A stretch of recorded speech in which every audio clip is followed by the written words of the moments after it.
people, they don't pay attention. We are still the gladiators, the greatest athlete. We were fighting wild bulls and animals. You only pay with your life. They did that to our Christians. They tossed them in there, and the crowd will go furious. Amazing. Continue to read. Unfortunately,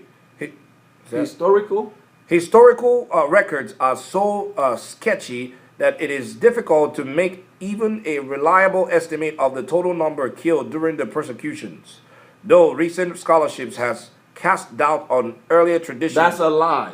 That's actually a lie. We have information on this. They've been hiding it. Go ahead. Earlier traditions that huge numbers, even millions, were martyred. In any event, the true significance of the early martyrs lies not in their numbers, but in the impacts of their courage on countless others. See, they don't do justice. They don't do justice to the truth. Let's read Revelation chapter 1, verse 1, please. Because, in fact, before we do that, read the book of Revelation, the history of the book of Revelation. Read from here when this book was written. Let's read it. This book was written at the time when the church was... When the what? When the church. The church, we know who the church is, the nation of Israel that has the truth. Come on. Was undergoing persecution and difficulty.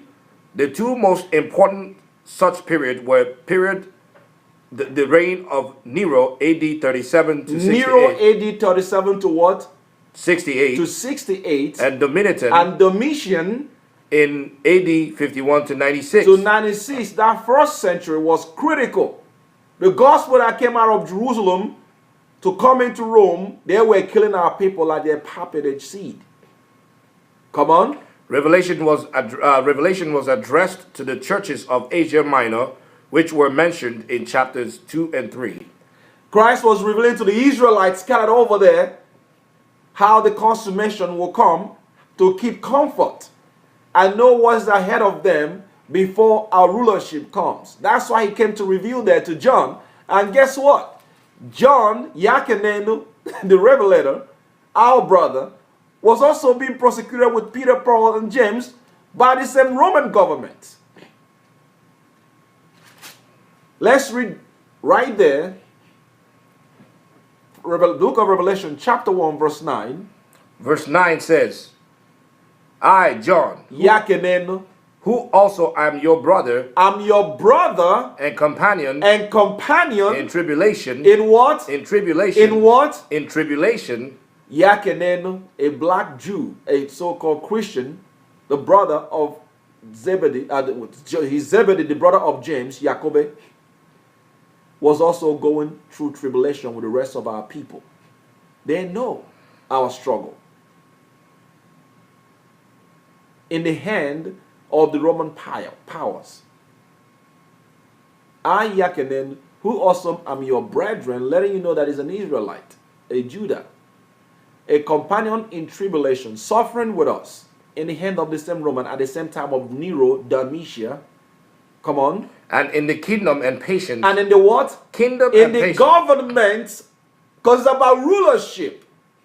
And patiently waiting for what? Of Yahshua Mashiach. Waiting for our Savior to bring our rulership. Come on. Was in the isles that is called Patmos for the word of Elohim and for the testimony of Yahshua Mashiach. Come on. I was in the spirit on the Lord's day and heard behind me a voice as of a trumpet saying, I am Alpha and Omega. I am what? Alpha and Omega. What language was he speaking to him in? Hebrew. Yachanan spoke Hebrew. He was born in Jerusalem.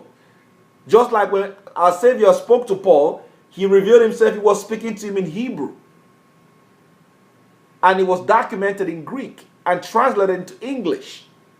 I am and the To. He was speaking ancient Hebrew dialect to him, our language. The beginning and the end. Ato. Come on. The first and the last. And what thou seest, write in a book, and send it unto the 7 churches which are in Asia. In Asia.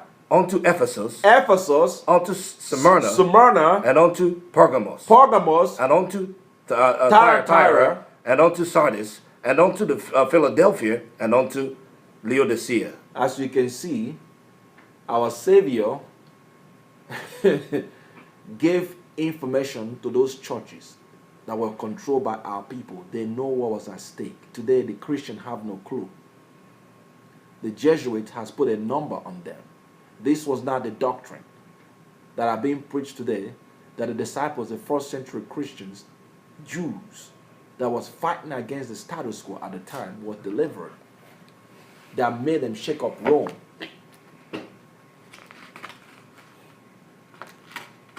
As you can see, John tells you he was going through persecution.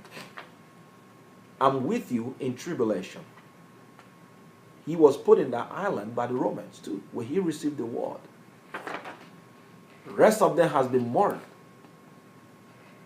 Peter was already killed. Paul was already killed. The pillaging has already been going on.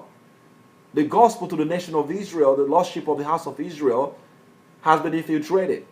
No one talks about who we are anymore. They've given us a new name, Christian, to hide who we are.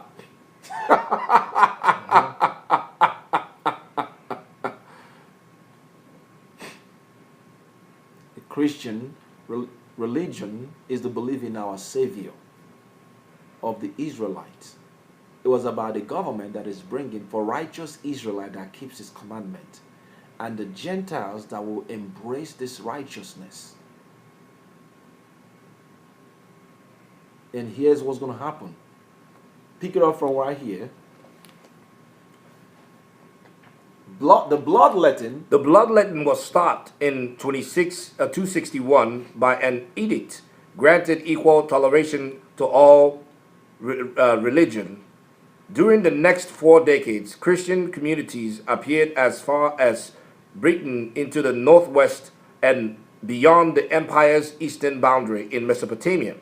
This respite, however, was brought to a sudden end in 303. So the spreading of this gospel was brought to a sudden end. I mean, look at that geography. So during the next 4 years, 4 decades, Christian community, as we know, people that begin to embrace our Savior, both Jews and Gentiles as well, spread as far as Britain in the northwest beyond the empire's eastern boundaries toward Mesopotamia, which is Iraq. This respite, however, was brought to sudden end in 303 AD, 330 years after the death of our Savior. What happened? When the Emperor Diocletian launched what was to be the last and the most violent attempt to rid the empire of Christianity. A former army officer, Diocletian, had taken far-reaching steps to restore order to the empire since coming to power in 284. His most radical move was to divide the sprawling realm in two, delegating control of the western portion to a co-emperor, Maximian. At first, Diocletian was tolerant of Christianity, whose following may have included his own wife and daughter. But increasingly, he came to view the faith as a threat to his authority. In 303, Diocletian issued a series of decrees ordering, among other things, the destruction of all church buildings and the imprisonment, exile, and execution of those who refuses to make sacrifice to the imperial gods. So they know it was a threat to the gods of the Romans. We're going to execute, imprison. See there? So after the book of Revelation with Yachanan, it continues, the persecution continued.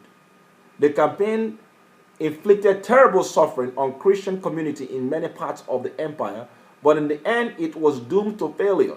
The sheer number of Christians made such an undertaking difficult and costly, and a widespread sympathy for the victims led more and more local officials to moderate their attempts to enforce the persecution.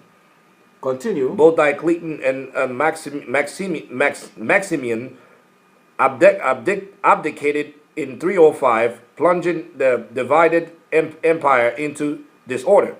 In 306, the young army commander Constantine was proclaimed emperor of the West by his troops. But 6 years passed before he took undisputed possession of that title by invading Italy and defeating his principal rival. So conflict within Rome themselves, because Constantine had to actually rival against the successor of Domitian and Maximin. So here comes Constantine. Watch what Constantine is going to do. And this is a critical moment now for what Constantine will do. Read it. Maxitus at the historic Battle of Milvian Bridge. It was there, according to a tradition, that Constantine saw a fiery cross in the sky, an omen of victory that convinced him of the truth and power of Christianity. Not yet. Now, a pagan, Constantine, will be convinced of Christianity. He saw a cross. And as you know, this is going to be leading to Byzantium, where people worship every religious relic, worshiping so-called people, sculptures of people called saints. And they were all black, by the way. People worship black image of Christians. Like Paul, in this book, shows you Peter as black. And they will worship, which is against the law. Because again, it was our people that brought this Christianity, the truth, that would also be, as we know, be tainted by Constantine himself. Let me see if I can show you the image of Peter himself. Continue to read though, while I get the image of Peter. Actually, I have the image of Peter. This is, you see the one with the key right here? This is Peter. When the Most High said, Christ, I'm going to give you the key of the kingdom. He is the head of the Church of Rome. They call him St. Peter. Being painted as a black man, St. Peter. You see him there? In the Church of Rome.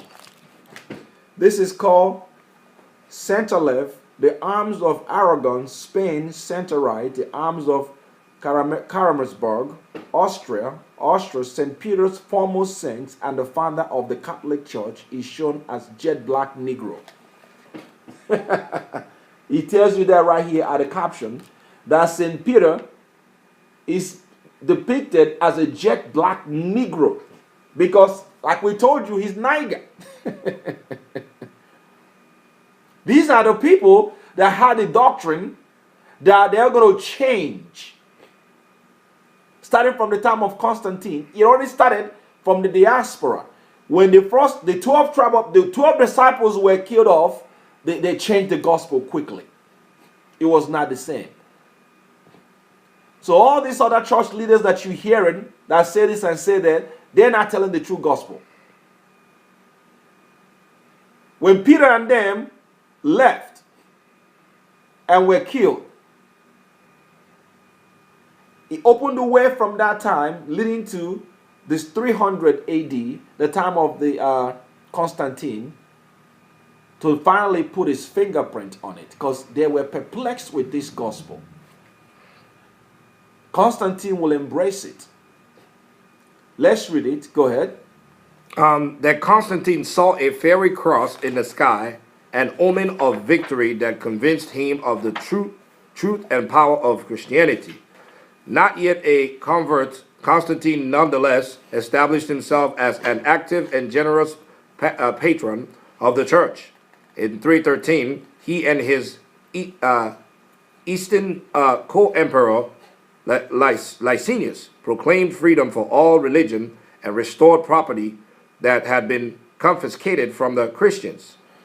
A series of other measures followed, providing generous financial support and permitting churches to preserve receive property, emptying Christians from exempting Christians from participating in gladiatorial games and Gladiator, which is sports where they're tossing us in their coliseums. Go ahead. gladiatorial games and pagan sacrifices, designating Sunday a day of rest. He designated Sunday what? A day of rest. We're going to read that in this book now. Here's Constantine.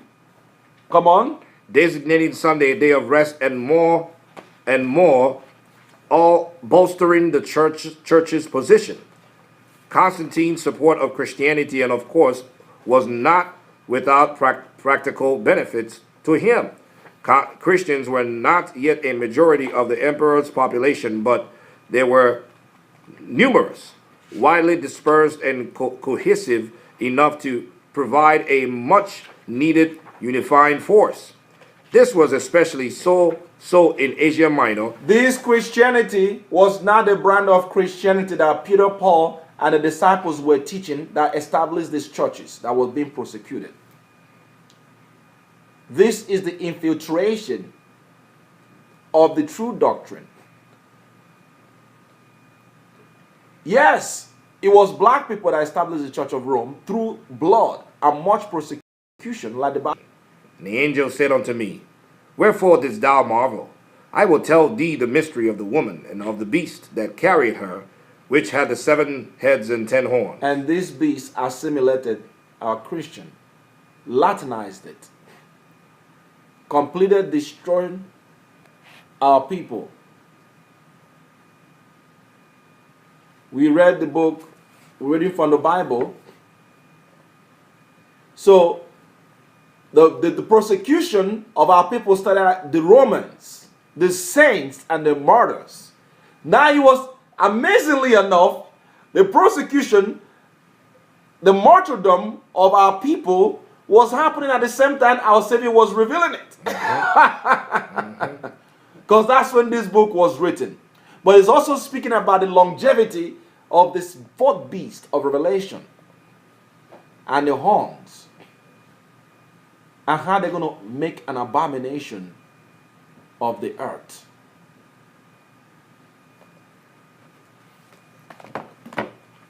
We're still reading Bible Atlas.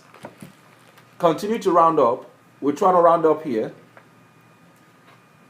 Say Constantine's support of Christianity, of course, was not without practical benefit to him.